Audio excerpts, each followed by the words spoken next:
অনেক রাত হয়ে গেছে, ও তো এখনো আসলো না। আমার কাছে যাই তো জিজ্ঞাসা করি। আম্মা ঘুমাই গেছেন নাকি? না বৌমা বলো। বলছি আম্মা আপনার ছেলে না এখনো বাসায় আসেনি, রাত 12টা বেজে গেছে। আমি ফোন দিছিলাম, আমার ফোন না ধরতেছে না। আপনি একটু ফোন দিয়ে দেখেন না ও কোথায়, আপনার ফোন ধরে কিনা। হয়তো কোনো ব্যস্ত আছে, কোনো কাজে হয়তো আটকে গেছে, এই জন্যই ফোন ধরতে পারছে না। অত চিন্তা করতে হবে না, যাও ঠিক সময় হলেই চলে আসবে না। কি ব্যাপার বৌমা, তুমি কারোর সাথে তেমন কথাবার্তা বলতিছো না, নিজের মতো নিজে থাকতিছো, কি হয়েছে তোমার? আম্মা, আপনার ছেলে প্রত্যেক দিন রাত করে বাড়িতে আসে। এদিকে আমি কিছু জিজ্ঞাসা করলে, তার কাছে কিছু জানতে চাইলে সে আমাকে মারধর করে, উল্টাপাল্টা ভাষায় গালাগালি করে। কেন, আমি তো তার বউ, আমার কি জানার অধিকার নাই যে সে কোথায় যাচ্ছে, কি করতেছে? সে আমার সাথে এমন কেন করে আম্মা? শোনো বৌমা, আমার ছেলে কি করলো না করলো ওসব তোমার দেখার দরকার নেই। তুমি শ্বশুর বাড়িতে শাশুড়ি শ্বশুর এদের মন জয় করে চলো, তাদের মনের মতো করে চলো, দেখবা এক সময় আমার ছেলে ঠিক হয়ে যাবে না। ছেলে মানুষ তো, ওই একটু উড়ু উড়ু মন, বুঝেছো?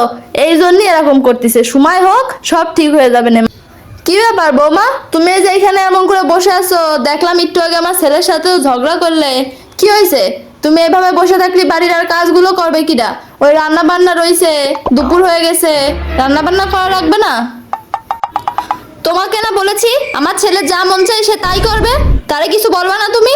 কেন মা, আমি না তার বউ, আমার কি জানার অধিকার নেই সে কোথায় যাচ্ছে, কি করতেছে? সে আমাকে কিচ্ছু বলে না, প্রত্যেকদিন রাত করে করে বাড়ি ফেরে, আবার আপনি এদিকে তার সাপোর্ট হয়ে কথা বলতেছেন। আমি তো তার বউ, আমার প্রতি কি তার কোনো দায় দায়িত্ব নেই? সে যা মন চাবে তাই করবে। আমি সারাদিন কি করলাম না করলাম, খাইলাম না খাইলাম, এইদিকে তার কোনো খেয়ালই নেই। আমার সাথে 2 মিনিট ঠিক মতো কথা বলার মতো তার টাইম নেই। তাইলে আমি কি এভাবে এভাবে থাকবো? আমার তো এগুলো আর সহ্য হচ্ছে না মা, আমি এগুলো আর নিতে পারতেছি না। তুমি তো খুব বেহায়া মেয়ে। তুমি আমার ছেলের কি ভেবেছো? ওই যে বউর আঁচল ধরে বসে থাকে এরকম ছেলে? আমার ছেলে এরকম না। আমি বলেছি আমার ছেলের যা ইচ্ছা সে তাই করবে, আমার ছেলে ওই রকমই।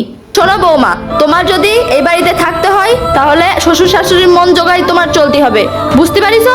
যদি এরকম ভাবে চলতে পারো তাহলেই তুমি এই বাড়িতে থাকতে পারবা, তা না হলে তুমি এই বাড়ি থেকে সময় থাকতে থাকতে চলে যাও, বুঝেছো?